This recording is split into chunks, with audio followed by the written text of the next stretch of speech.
dasar ini nenek ini kayak gini tak.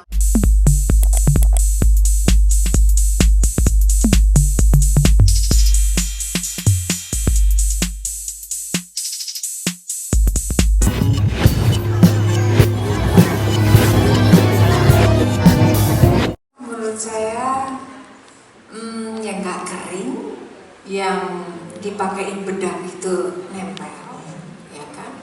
Karena saya kebutuhan sering tampilnya itu tinggi, masih bekerja di dunia entertainment, pasti masih dandan. Jadi kalau kita bedaknya itu dengan gampang nempel apa segala macam, itu menunjukkan bahwa kulit kita cenderung lebih sehat gitu. Terus kalau badan itu pasti ditunjang dengan olahraga dan lain-lain, asupan dan lain-lain. Tapi yang saya senang ini dari produk Ayom, saya sudah 1,5 tahun ya dok ya saya pakai. Saya memakai Ayom sunscreen umur 50 tahun. Sebelumnya saya hampir nggak pernah karena selalu lengket, jadi saya nggak pernah pakai gitu. Makanya ada kayak flek dan lain-lain. Nah pas saya mulai tenis belajar itu, saya berhadapan langsung kan sama matahari. Saya pakai ini, pakai sunscreen dari Ayom, terus nggak lengket. Akhirnya saya pakai itu terus dan sering saya bawa kemana-mana gitu. Jadi kalau misalnya itu ditimpa lagi boleh kata dokter, ditimpa lagi boleh. Jadinya tidak menyulitkan saya dan saya nggak kerasa belemak gitu loh, nggak apa demek gitu. Iya demek itu ganggu. Jadi kadang kita mungkin selamat oh kita terlindung, tapi kalau ganggu saya nggak suka gitu. Jadi saya beauty is comfortable, jadi saya termasuk tipe yang begitu, jadi saya pilih kenyamanan. Oke, jadi nggak ada lagi ya beauty spin yang nggak boleh ya?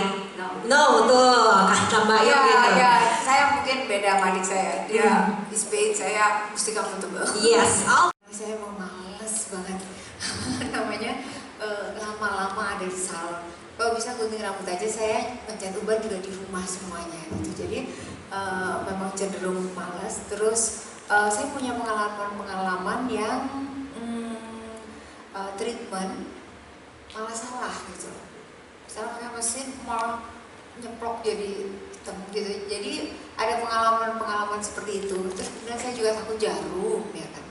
Jadi hal-hal itu yang membuat saya menjadi nggak ke klinik kecantikan gitu, nggak klinik kecantikan. Kalaupun ada coba ini kayaknya udah busem nih waktunya, iya sesekali, tapi bukan menjadi satu hal kebutuhan yang rutin yang harusnya dilakukan harusnya sejak awal-awal muda dulu gitu. Tapi saya ngerasa kayaknya nggak terlalu ngurusin banget gitu muka gitu.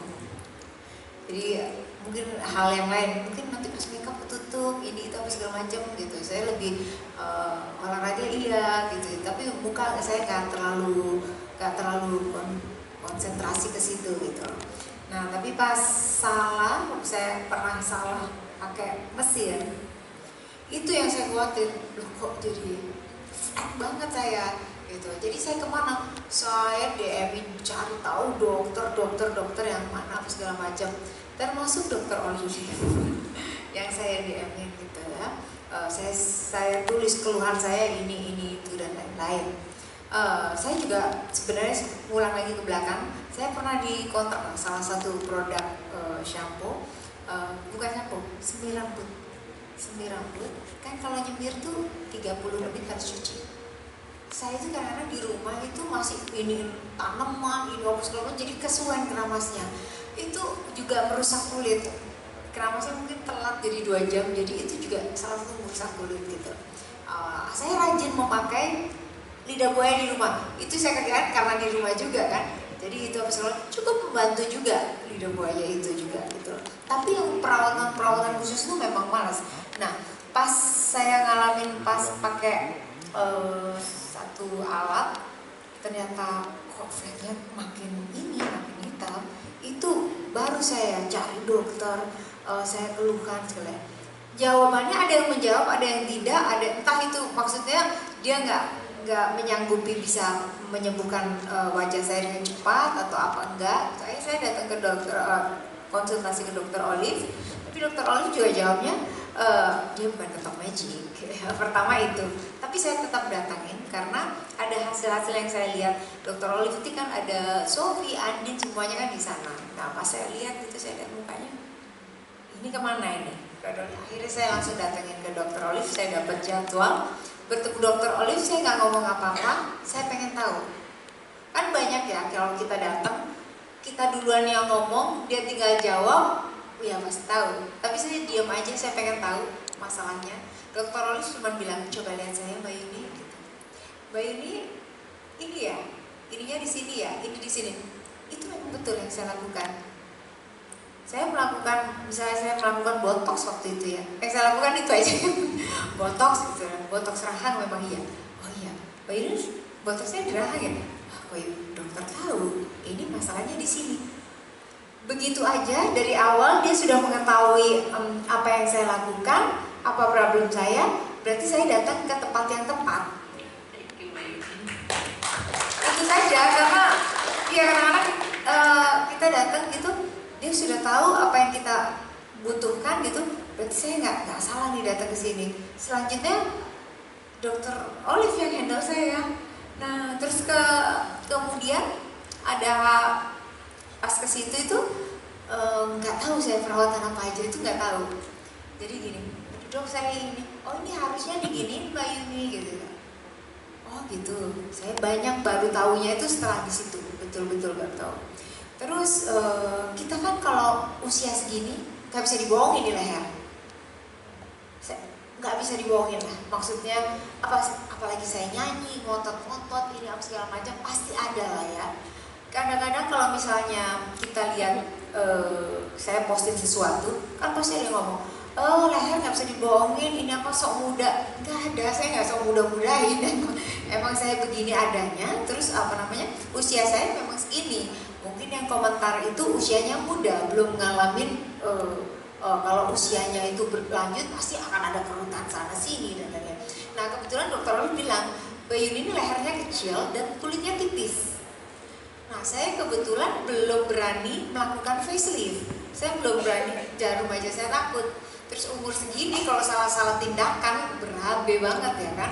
Terus dokter Olive bikin, ini bisa Mbak Yuni di sini, itu di pupuk lehernya gitu. Di pupuk lehernya nanti lama-lama ini nanti bisa apa dok? Kenyal lagi, kenyal lagi, ini apa segala macam. Dan itu dilakukan loh ya. Saya tahanin itu ya, walaupun saya takut jarum, karena memang harus ada, memang pakai jarum suntik gitu. Saya tahanin demi maksud saya supaya agak isi leher saya.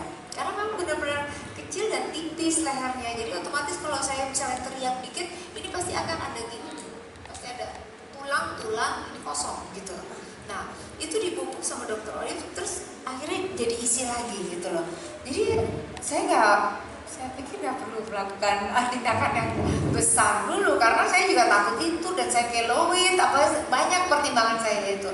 Terus kemudian ada lagi nih, saya suka ngangkat-ngangkat pot ya, saya suka posek-posek, saya ini itu kerjaan rumah itu masih saya lakukan. Otomatis tangan saya ini pasti akan gini. Kalau saya gitu, saya gini aja, ini maksudnya kayak gitu. Nah ini kayak gitu. Saya bilang ke dokter, aduh tangan saya ini ya.